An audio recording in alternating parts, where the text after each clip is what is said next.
আর একটু এফর্ট দাও, সব ঠিক হয়ে যাবে। একজন মহিলার প্রেমে পড়ে এত বড় পরিবারকে ছেড়ে যাওয়া কি কাজের কথা? আজকে তুমিও খুশি, সবাই খুশি। আজকে না আমি সবার জন্য সবার পছন্দের মতো খাবার বানাচ্ছি, টেনশনের কোনো কারণ নেই, বুঝেছো?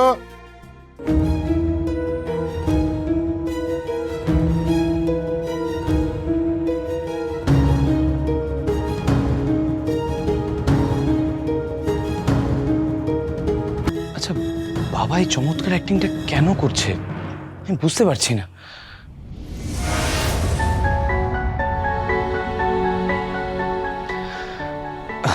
আচ্ছা মা, একটা কথা বলো তো, আজকে সকালবেলা তুমি আর বাবা একসঙ্গে কলেজে গেলে, তোমাদের মধ্যে ভালোই কথাবার্তা চলছে, সকালবেলা মুক্তি মাসিও বাড়ি থেকে চলে গেল না, কিছুদিন আগে তোমাদের ডিভোর্সের কথা চলছিল, আমি ব্যাপারটা ঠিক বুঝতে পারছি না।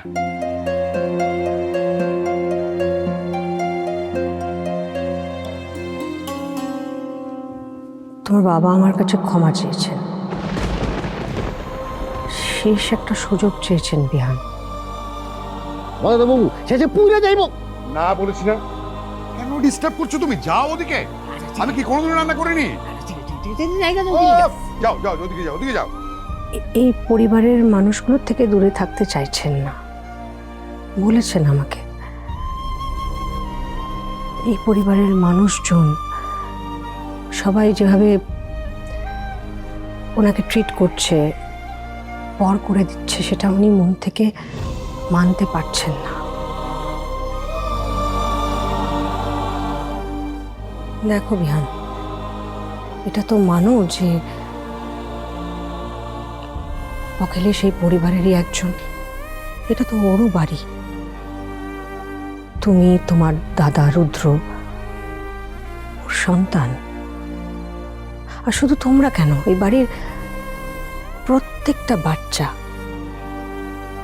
ওর খুব আদরের, খুব নিজের। খুব ভালো রান্না হবে আজকে, ডিলিশিয়াস। হ্যাঁ, চিরদিনই সেরকমটাই ছিল, আজও সেরকমটাই আছে। আর সেজন্যই তো দেখো আমাদের সম্পর্কে এত টানাপোড়েনের পরও বাচ্চাদের কখনো অবহেলা করেননি অখিলেশ। পরিবারের সবার থেকে দূরে চলে যাওয়ার যে কষ্ট, সেটা আমি ওর চোখে দেখেছি বিহান।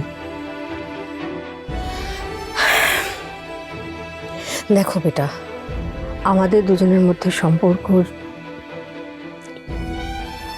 যে অবস্থা, তাতে আমি কোনোদিনও ক্ষমা করতে পারবো কিনা আই রিয়েলি ডোন্ট নো। কিন্তু তার মানে তো এটা নয় যে ওনার পরিবারের প্রত্যেকটা মানুষের ভালোবাসা ওনার কাছ থেকে কেড়ে নেব। সে অধিকার তো আমার নেই বাবা। বিহান যে কোনো মানুষ যে কোনো সময় যদি তার রিয়েলাইজেশন হয়, তাহলে ফিরে আসতে পারে, বদলাতেও পারে।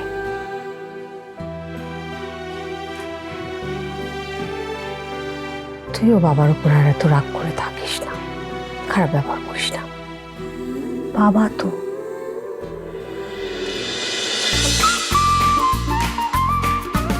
কম্পাস সোম থেকে রবি প্রতিদিন সন্ধে ৬টায় স্টার জলসায় ও জিও হটস্টারে।